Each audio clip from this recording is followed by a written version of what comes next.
There's no feeling more intense than starting over.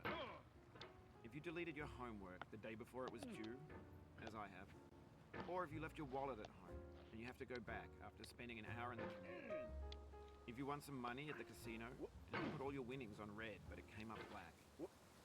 If you got your best shirt dry cleaned before a wedding and then immediately dropped food on it.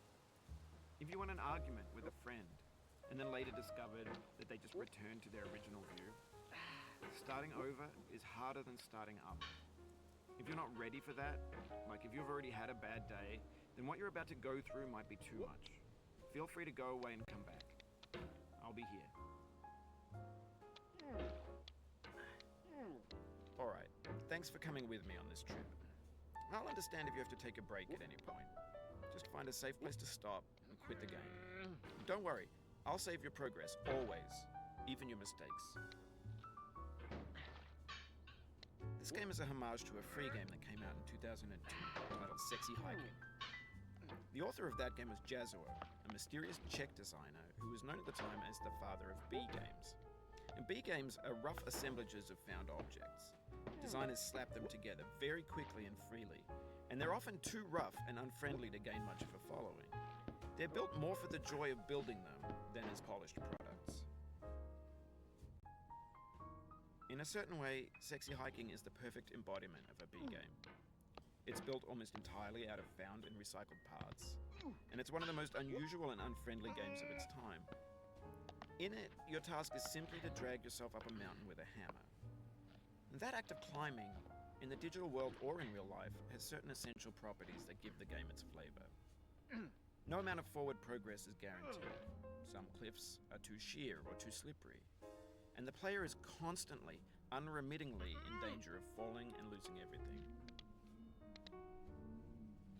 Anyway, when you start Sexy Hiking, you're standing next to this dead tree that blocks the way to the entire rest of the game.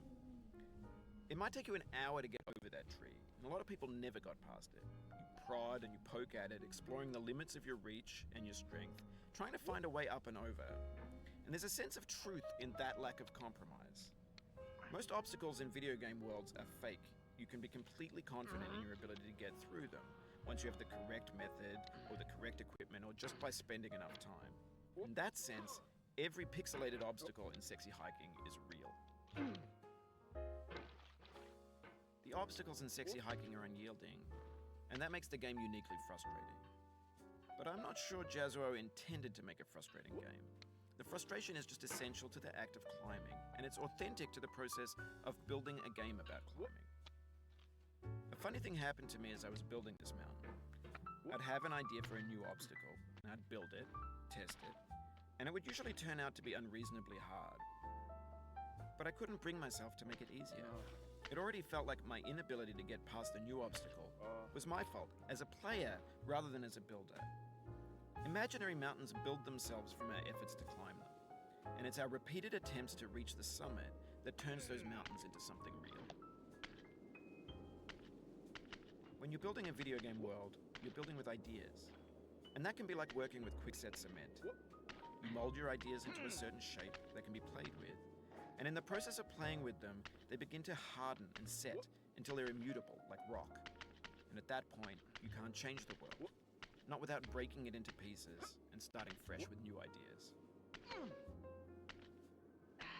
For years now, people have been predicting that games would soon be made out of prefabricated objects, bought in a store and assembled into a world. And for the most part, that hasn't happened, because the objects in the stores are trash. I don't mean they look bad or that they're badly made, although a lot of them are. I mean they're trash in the way that food becomes trash as soon as you put it in the sink.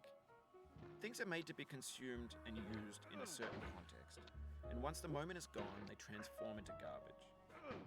In the context of technology, those moments pass by in seconds. Over time, we've poured more and more refuse into this vast digital landfill that we call the internet. It now vastly outnumbers and outweighs the things that are fresh and untainted and unused. When everything around us is cultural trash, trash becomes the new medium, the lingua franca of the digital age. And you can build culture out of trash. But only trash culture. B games, B movies, B music, B philosophy. Maybe this is what digital culture is. A monstrous mountain of trash, the ash heap of creativity's fountain. A landfill with everything we ever thought of in it. Grand, infinite, and unsorted. No. There's 3D models of breakfast, Gen X's fanfic novels, Scan magazines, green screen Shia LaBeouf,